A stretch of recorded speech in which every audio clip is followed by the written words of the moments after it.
प्रेमियों आनंद। प्रेमियों, आज चर्चा का एक विषय है कि त्याग की ताकत। त्याग में कितनी ताकत है, त्याग का परिणाम क्या है, इसके बारे में चर्चा करेंगे। प्रेमी एक व्यक्ति था, उसके माँ बाप चल बसे थे, अकेला था, वो गरीब था, काफी मेहनत मजदूरी करके अपना पेट पालता था। तो वो दिन भर मजदूरी करता था किसी के यहाँ, और जो कमा के लेके आता था, जो भी अन्य पैसा था, उससे शाम को आकर के अपनी रोटी बना करके 4 रोटी बनाता था और अपने खा के सो जाता था। सुबह फिर वही काम। तो ऐसे करते करते कई दिन बीत गए। एक दिन क्या हुआ कि उसने 4 रोटी बनाई, 4 रोटी बना करके रख दिया और हाथ मुंह धो करके आया तो देखता है कि 3 रोटी उसमें से बची हुई है, 1 रोटी गुम थी। उसने सोचा कि भाई 1 रोटी कौन लेके गया। अगले दिन उसने उसका देखा कि देखते हैं कि कौन रोटी लेके जाता है। तो उसने देखा कि एक चूहा है, वो एक रोटी उठा करके लेके जा रहा है। उसने चूहे को पकड़ लिया, बोला भाई, चूहे को बोला कि तू मेरी रोटी क्यों लेके जा रहा है। भैया मैं 4 रोटी बनाई है, मेरा पेट बड़ी मुश्किल से भरता है, सारा दिन मेहनत करता हूँ, मेरा पेट नहीं भरेगा, मेरे तू क्यों 1 रोटी लेके जा रहा है। तो चूहा बोला कि भैया तू मेरे हिस्से का है, मैं लेके जा रहा हूँ इसको, मेरे को मत रोक। बोलो यार, एक तुम वैसे ही इतना परेशान हो, ऊपर से तू और परेशान मेरे को करता है। मेरे जिंदगी में कुछ नहीं है, न खाने को है, न पीने को, रहने को है, कुछ भी नहीं है। आप समस्याओं से मैं जूझ रहा हूँ और आप ऊपर से मेरी और समस्या आ गए। बोलो इसका क्या मतलब हुआ। बोलो भाई इसका मतलब कुछ नहीं, इसका मतलब फला उत्तर दिशा में एक महात्मा है, वहां जंगलों में रहते हैं वो, उनके पास जाओ, तेरे सवाल का जवाब वो देंगे। बोला अच्छा ये बात है। बोला हाँ, वो सवाल का जवाब देंगे। ठीक है बोला। अगले दिन वो अपने खाने पीने का कुछ लेकर के साथ चल दिया, काफी दूर था। तो गांव से बाहर निकला, थोड़ी दूर गया तो उसने एक मकान देखा। उस मकान में एक बुढ़िया रहती थी, एक उसकी लड़की थी। तो वो रात हो गई थी, तो वहां रात बसेरा रुकने के लिए उसने बोला। तो बोले ठीक है भैया रुक जाओ। कहाँ जाओगे। बोले मैं वहां फला जगह एक महात्मा रहते हैं, उनके पास जाऊंगा, मेरे सवाल का जवाब पूछने के लिए जा रहा हूँ। बोलो भैया ठीक है, रुको आप और रात को विश्राम करो, और लेकिन एक बात मेरी भी है, आप मेरी एक बात पूछ करके आना।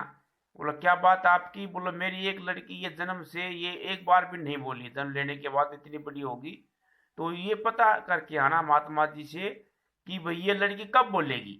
बोला ठीक है जी, आपकी बात ही पूछ करके आ जाऊंगा महात्मा जी से। वो चल दिया। सुबह चलते चलते काफी दूर था महात्मा जी, तो आगे रास्ता भी कठिन था, जंगल वीरान था, जैसे तैसे करके वो चले गए।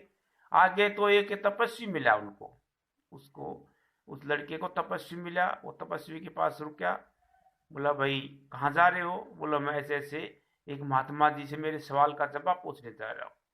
बोला भैया ठीक है, तू सवाल तेरे जवाब पूछने के लिए जा रहा है, मेरे ऊपर भी एक दया करना, मेरे ऊपर भी जो है मेरा एक सवाल का जवाब पूछ करके आना। बोला आपका सवाल क्या है। बोला मेरा सवाल ये है, मैं इतने सालों से यहाँ तपस्या कर रहा हूँ, मेरे को ज्ञान की प्राप्ति कब होगी। चलो ठीक है, आपका जवाब सवाल भी पूछ करके आऊंगा। वो वहां से आगे चल देता है। आगे चलते देखता है कि फिर वहां एक बहुत बड़ी नदी आती है। नदी के किनारे पर एक उसको बहुत बड़ा कछुआ मिलता है। कछुआ के पास जाकर के वो बोला कि हाँ भाई, बोले मेरे को इस नदी से उधर उस पार उतार दो। बोलो भैया पार उतार दूंगा मैं आपको, लेकिन आप कहाँ जा रहे हो। बोले ऐसे ऐसे वहाँ फला जो है महात्मा है और मैं उनके पास में जा रहा हूँ और मेरे सवालों का जवाब पूछने जा रहा हूँ। बोला ठीक है भैया, मेरा भी एक सवाल का जवाब पूछ करके आना। बोला आपका सवाल क्या है। बोला मैं इतने सालों से 300-400 सालों से मैं इस समुद्र में, इस नदी में रह रहा हूँ, लेकिन मैं जो ड्रैगन कब बनूंगा, ड्रैगन में कब बनूंगा, ये पूछ करके आना। बोला ठीक है भैया, मैं आपको जो है आते समय आपको बता दूंगा। वो उसको छोड़ दिया। आगे जा करके थोड़ी दूर देर के बाद में जो है महात्मा जी का जो कुटिया थी वो आ गई। वो जाके महाराज जी से, जो महात्मा जी से सादर प्रणाम किया। बोला आओ जी। तो उन्होंने बताया कि ऐसे समय मेरे सवालों का जवाब पूछने के लिए आया। बोला भैया आपका सवालों का जवाब मैं दे दूंगा, लेकिन मैं 3 ही सवालों का जवाब दूंगा। आप अब सोच लो कौन कौन से सवाल आपको पूछने हैं। तो उसने सोचा कि तू तेरे लिए क्या पूछेगा, अगर उन तीनों के अगर तू पूछ लेगा तो तेरा नहीं पूछ पाएगा। फिर उसने जैसे तैसे करके बोला ठीक है तू तेरे को छोड़ दे, वो जो तीनों के जो सवाल जो हैं उनके जवाब तो पूछ ले, तेरे वाले की देखी जाएगी।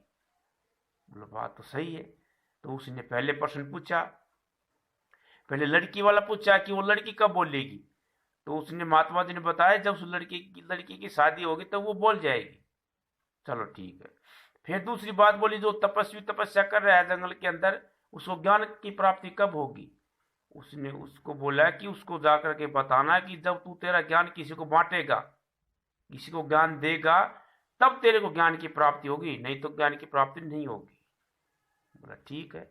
तीसरा था जो कछुआ था, बोला कछुआ जो है उसने सवाल पूछा है कि वो ड्रैगन कब बनेगा, इतने सालों से वो इसका इंतजार कर रहा है, काफी भारी भरकम हो गया, बड़ा कछुआ हो गया है। बोला उसको बोलना जो उसका कवच है वो कवच को उतारेगा तब वो ड्रैगन बनेगा। चलो ठीक है, वो तीन सवाल का जवाब पूछ करके वापिस चल दिया। पहले जो है कछुआ मिलता है, कछुआ को हाँ भाई मेरे सवाल का जवाब पूछ के आया।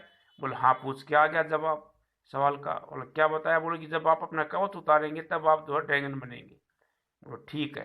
तो उसने कछुए ने ड्रैगन उतारा, अपना कवच उतार दिया और वो ड्रैगन बन गया। उसके उसके उसे हीरे जवाहरात निकले काफी उसके शरीर से, कवच से। तो वो लोग खुश हो गया। उसने काफी उसको जो हीरे जवाहरात उसको लड़के को दे दिए, वो उनको लेकर के आगे चल दिए। आगे चल के तपस्वी बोला कि हाँ भाई मेरे सवाल का जवाब पूछ के आया। बोला हाँ जी पूछ के आया। क्या बताया महात्मा जी ने ये बताया कि भाई जो तेरा ज्ञान है उसको किसी को बांट, उसको किसी को बांट दे तब तेरे को ज्ञान की प्राप्ति होगी। तो बोला कि यहाँ जंगल में और किसको मैं ज्ञान जो है बांटूंगा, या तो कोई है ही नहीं। बोला तू ही है। तो उसने उसको ज्ञान दे दिया। उसको ज्ञान दे दिया तो उसको भी ज्ञान की अनुभूति होगी तपस्वी को। फिर वो आगे चल देता है लड़का। आगे चलता है तो वो मकान में जो बुढ़िया औरत थी वो मिलती है। बोले हाँ भैया मेरे सवाल का जवाब पूछ के, मेरी लड़की कब बोलेगी। बोला ये महात्मा जी ने कहा है जब इसकी शादी कर दोगे तब ये लड़की बोलेगी। तो बोला इस जंगल में और तो कोई है नहीं, तू ही तेरे से अच्छा लड़का कौन है, तू इतनी दूर जा करके जो है महात्मा जी से ये बात पूछ करके आया है, तो मैं तेरे से इस लड़के की शादी कर देती हूँ। तो उस लड़की की जो उस लड़के से शादी कर दी। शादी करते ही वो लड़की बोलने लग गई। तो उस लड़की को लेकर के अपने घर में आ गया। भाई उसने कछुए ने हीरा जवाहरात दिए थे सब, उससे आकर के अपना अच्छा ठीक ठाक घर बना लिया और बड़े जो आनंद में सुख से जो वो रहने लग गया। तो इसका कहने का मतलब ये है कि उसने त्याग किया, अपने लिए सवाल पूछने के लिए गया था, उनका त्याग करके उसने दूसरों के लिए भलाई के लिए उसने वो बात सवाल पूछे और उनसे उसका कितना भला होगा।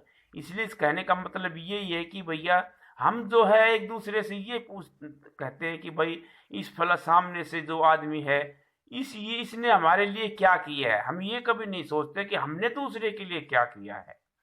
हमारा भी तो कर्तव्य बनता है, हम भी तो एक इंसान है, इंसान कोई छोटी मोटी हस्ती नहीं। हमारा भी तो दायित्व है, कुछ कर्तव्य है कि हम भी किसी दूसरे के लिए कुछ करें, या हम दूसरे के ऊपर आश्रित रहते हैं कि भाई इसने हमारे लिए क्या किया, इसने समाज के लिए या किसी के लिए क्या किया, ये हम देखते हैं। तो ये हमें सोचना चाहिए कि हमने जो है दूसरे के लिए क्या किया। और जो त्याग करता है वाकई में ही वो बहुत कुछ पाता है, और त्याग का ये परिणाम है, त्याग में बहुत बड़ी ताकत है। प्रेमियों हमें इससे ये शिक्षा लेनी चाहिए। प्रेमियों आनंद।